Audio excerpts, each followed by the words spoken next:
എല്ലാവർക്കും നമസ്കാരം.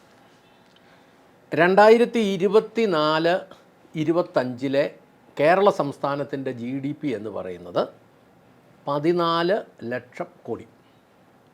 ഈ 14 ലക്ഷം കോടി എന്ന് പറയുന്നത് നമ്മുടെ സമൂഹത്തിൽ ഓരോ വ്യക്തികൾക്കും എല്ലാം കൂടെ കിട്ടുന്ന ഒരാകെ വരുമാനമാണ്.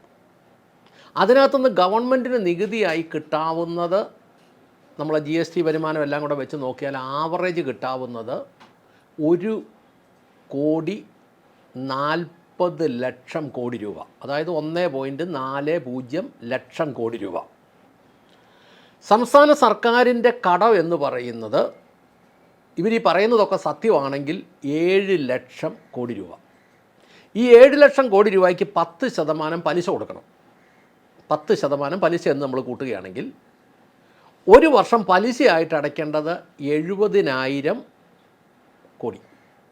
അപ്പോൾ ഈ പലിശ ഇപ്പോൾ ഓരോ ദിവസവും ലോൺ എടുത്ത് പലിശ കൊടുക്കുന്ന അവസ്ഥയിലേക്ക് പോയി എന്നാണ് നമ്മൾ മനസ്സിലാക്കുന്നത്.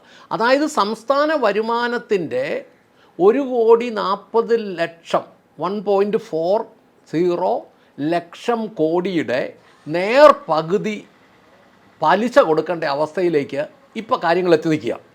ഈ 7 ലക്ഷം കോടിയെ കടവുള്ളോ എന്നത് കൃത്യമായിട്ട് നമുക്കറിയാൻ മേല. ഈ 7 ലക്ഷം കോടി കടമെന്ന് പറയുന്നത് ട്രഷറിയുടെ കണക്കും പ്രകാരമുള്ള കടങ്ങളാണ്.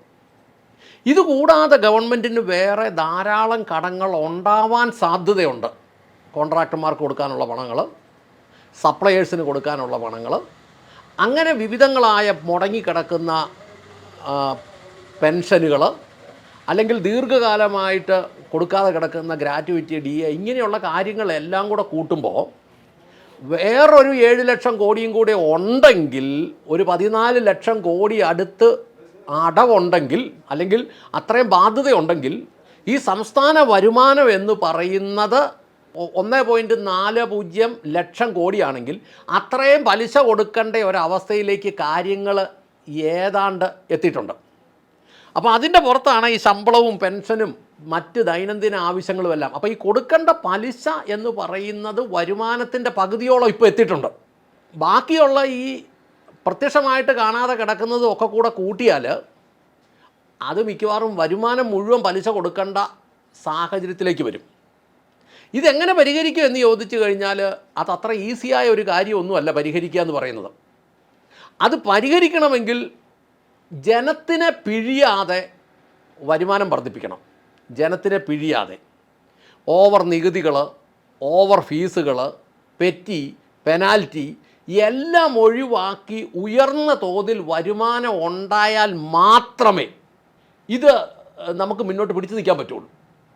ഇനി ഇതിനകത്ത് ഞാൻ സോഷ്യൽ മീഡിയയിൽ കണ്ട ഒരു കാര്യം, 12 നിലകളുള്ള കെട്ടിടം പണിയാൻ ദുബായിൽ 15 ദിവസം, കേരളത്തിൽ 15 മാസം വേണം അതിൻ്റെ സാങ്ഷൻ കിട്ടാൻ.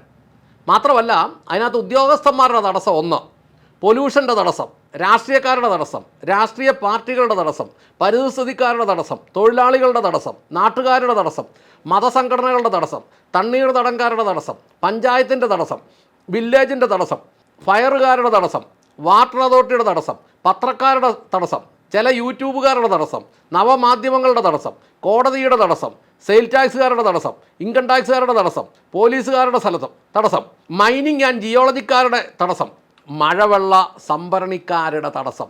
ഇങ്ങനെയുള്ള തടസ്സങ്ങളും ശല്യങ്ങളും എല്ലാം കൂടെ വരുമ്പം നമുക്ക് ഈ വരുമാനം വർദ്ധിപ്പിക്കാൻ പറ്റില്ല. തന്നെയുമല്ല, ഈ വരുമാനം വർദ്ധിപ്പിക്കുമ്പോൾ തന്നെ നിലവിലുള്ള ചെലവ് വളരെ കുറച്ചാൽ മാത്രമേ ഇത് മുന്നോട്ട് കൊണ്ടുപോകാൻ പറ്റുള്ളൂ. എങ്ങനെ കുറയ്ക്കാമെന്ന് ചോദിച്ചാൽ, നിലവിലുള്ള ഉദ്യോഗസ്ഥന്മാരെ 4-1 കുറയ്ക്കണം. 4-1 ഉദ്യോഗസ്ഥന്മാരെ കുറയ്ക്കുക എന്ന് പറഞ്ഞു കഴിഞ്ഞാൽ അവരുടെ ശമ്പളം കുറയ്ക്കണമെന്നുള്ളതല്ല, ഉദ്യോഗസ്ഥന്മാരെ നിലവിൽ എണ്ണത്തിൽ കുറയ്ക്കണം, അല്ല തുക കുറയ്ക്കണം. ഉദ്യോഗസ്ഥന്മാരുടെ ശമ്പളത്തിനും പെൻഷനുമായിട്ട് പോകുന്ന തുക 4-1 കുറയ്ക്കുകയും നമ്മുടെ വരുമാനം ഒരു 4 ഇരട്ടിയായി വർദ്ധിപ്പിക്കുകയും ചെയ്യാതെ നമ്മുടെ സംസ്ഥാനത്തിന് മുന്നോട്ട് പോകാൻ പറ്റില്ല എന്നുള്ളതാണ് യാഥാർത്ഥ്യം. ഞാൻ ഇത്രയും അടിസ്ഥാനം പറഞ്ഞത് എന്തിനാണെന്ന് ചോദിച്ചാൽ, ഇപ്പോൾ ഇന്നലത്തെ മനോരമ പത്രത്തിൻ്റെ ഫ്രണ്ട് പേജ് വന്നു, ശമ്പള വർധന വരുന്നു, ശമ്പള വർധന വീണ്ടും വരുന്നു. ഇത് 2024 ജൂലൈ മുതൽ നടപ്പാക്കാൻ ഇരുന്നതാണ്. തെരഞ്ഞെടുപ്പ് തിരിച്ചടിയുടെ സാഹചര്യത്തിൽ നടപടികൾ വേഗത്തിലാക്കും. തെരഞ്ഞെടുപ്പ് തിരിച്ചടിയുടെ സാഹചര്യത്തിൽ നടപടികൾ വേഗം നാക്കും. നമ്മൾ ഈ പണ്ട് കാലത്തൊക്കെ നാട്ടിൽ സ്ഥലം വിൽക്കുമ്പോൾ ഈ തെങ്ങയിലുള്ള തേങ്ങ മൂത്തത് ഇടുന്നത് കൂടാതെ ഇളവൻ തേങ്ങയും കൂടെ പറിച്ചെടുക്കുമായിരുന്നു. ഇളവൻ തേങ്ങയും കരിക്കും ഒക്കെ വെട്ടിയെടുക്കും. എന്ന് പറഞ്ഞാൽ ഈ വന്നു കയറുന്നവൻ പിന്നെ ഉടനെ ഒന്നും അതിനകത്തുനിന്ന് ഒന്നും എടുക്കരുത്. വീട് വിറ്റിട്ട് പോകുമ്പം ബൾബ്, ഫാന്, ട്യൂബ്, ഇങ്ങനെ മോട്ടർ, ഇങ്ങനെയുള്ളതെല്ലാം ഊരിയെടുക്കും. ഇതൊക്കെ സ്വാഭാവികമായിട്ട് ചെയ്തുകൊണ്ടിരുന്ന. പക്ഷേ ഇപ്പോൾ ഈ ഗവൺമെൻറ് ചെയ്യാൻ പോകുന്നത്, ഇപ്പോൾ ഈ ശമ്പള വർധനയും കൂടെ കൂട്ടി കൊടുത്തു കഴിയുമ്പം, ശമ്പളം കൂടുമ്പോൾ അതിനനുസരിച്ചുള്ള ആനുപാതികമായ പെൻഷനും കൂടും. ഏതാണ്ട് 15 ലക്ഷത്തിൽ താഴെ വരുന്ന അധികാര പെൻഷൻ വർഗത്തിന് വേണ്ടി ഇനി ഈ ശമ്പള വർധനയും കൂടെ നടത്തുമ്പം ഏതാണ്ട് സംസ്ഥാനത്തിൻ്റെ നടുവൊടിയാൻ വേറെ ഒരു കാര്യവും വേണ്ട. അപ്പോൾ എൻ്റെ ഒരു ചോദ്യം എന്ന് പറയുന്നത്, സത്യത്തിൽ ഇപ്പോൾ ഈ തെരഞ്ഞെടുപ്പ്, തദ്ദേശ തെരഞ്ഞെടുപ്പ് അല്ലെങ്കിൽ ത്രിതല പഞ്ചായത്തിലേക്ക് നടന്ന തെരഞ്ഞെടുപ്പുകളിൽ LDFന് ശക്തമായ തിരിച്ചടി കിട്ടി നിൽക്കുന്ന ഈ സമയത്ത് LDF ഇത്രയും പെട്ടെന്ന് ഈ ജനത്തിൻ്റെ രോഷം അധികമായി ഉയർത്തുന്ന ശമ്പള വർധനയും കൂടെ നടപ്പാക്കുമോ എന്നുള്ളതാണ് ചോദ്യം. ആ ചോദ്യത്തിൻ്റെ മുമ്പിൽ നമുക്ക് രണ്ടുത്തരം മനസ്സിലാവും. ഒന്നെങ്കിൽ കേരള ജനത്തിനെ മുഴുവനായി വെല്ലുവിളിച്ച് LDF ഈ ശമ്പള വർധന നടപ്പാക്കാൻ പോകുന്നു.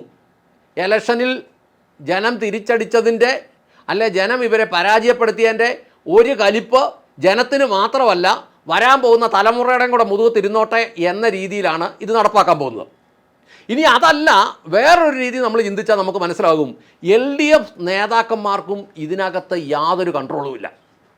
എന്ന് പറഞ്ഞാൽ സംസ്ഥാനം ഭരിക്കുന്നത് LDFകാരല്ല, സംസ്ഥാനം ഭരിക്കുന്നത് LDFൻ്റെ ഉദ്യോഗസ്ഥന്മാരാണെന്ന് നമ്മൾ മനസ്സിലാക്കേണ്ടി വരും.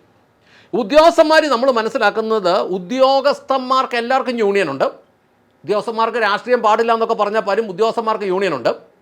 ഈ ഉദ്യോഗസ്ഥന്മാരിൽ 90% ഇടതുപക്ഷ സംഘടനയിൽപ്പെട്ട ജോലിക്കാരാണ്.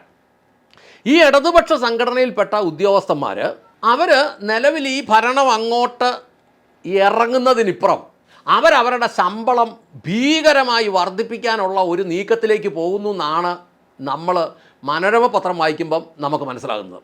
അത് ഈ ദിവസങ്ങളിൽ വർദ്ധിപ്പിക്കുന്നു എന്ന് പറയുമ്പോൾ തന്നെ കേരളം ഇതുപോലെ പ്രതിസന്ധികളിൽ പോകുമ്പോൾ, ആർഭാടങ്ങൾ ഒഴിവാക്കണമെന്ന് ആവശ്യപ്പെടുമ്പോൾ, ചെലവുകൾ തീർത്ത് ചുരുക്കണമെന്ന് ആവശ്യപ്പെടുമ്പോൾ, വരുമാനം വർദ്ധിപ്പിക്കണമെന്ന് ആവശ്യപ്പെടുമ്പോൾ, വരുമാനം വർദ്ധിപ്പിക്കാനുള്ള സംവിധാനങ്ങളില്ലാതെ എല്ലാ മേഖലയും തകർന്ന് തരിപ്പണമായി പോകുമ്പോൾ അതിനൊരു ഉത്തേജന സംവിധാനങ്ങളും ഇല്ലാതെ, അതുപോലെ എല്ലാം താഴോട്ട് തകർന്നു പോകുമ്പോൾ, ഒരു ഉദാഹരണം പറഞ്ഞാൽ കഴിഞ്ഞ ദിവസങ്ങളിൽ പറയാം 187 രൂപ റബ്ബറിന് കിലോയ്ക്ക് വിലയുണ്ടെന്ന് പറഞ്ഞു. നമ്മുടെ ഒരു സ്നേഹിതൻ റബ്ബർ ഷീറ്റുമായിട്ട് ചെന്നപ്പം 157 രൂപയ്ക്കാണെങ്കിൽ അവിടെ വെച്ചിട്ട് പോകും, അല്ലെ വീട്ടിൽ കൊടുക്കണം പറഞ്ഞു.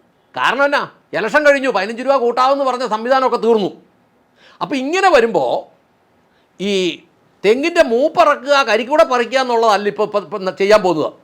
ഈ ശമ്പള വർധനയും കൂടെ നടത്തുകയാണ് ഇവർ ചെയ്യാൻ പോകുന്നത്. തെങ്ങ് ചുവടെ മിഷ്യൻ വാളിന് വെട്ടുക എന്നുള്ളതാണ്.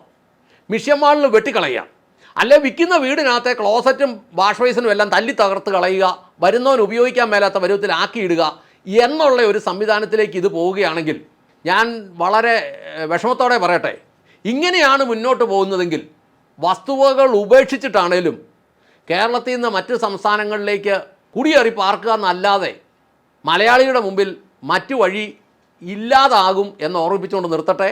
നന്ദി, നമസ്കാരം.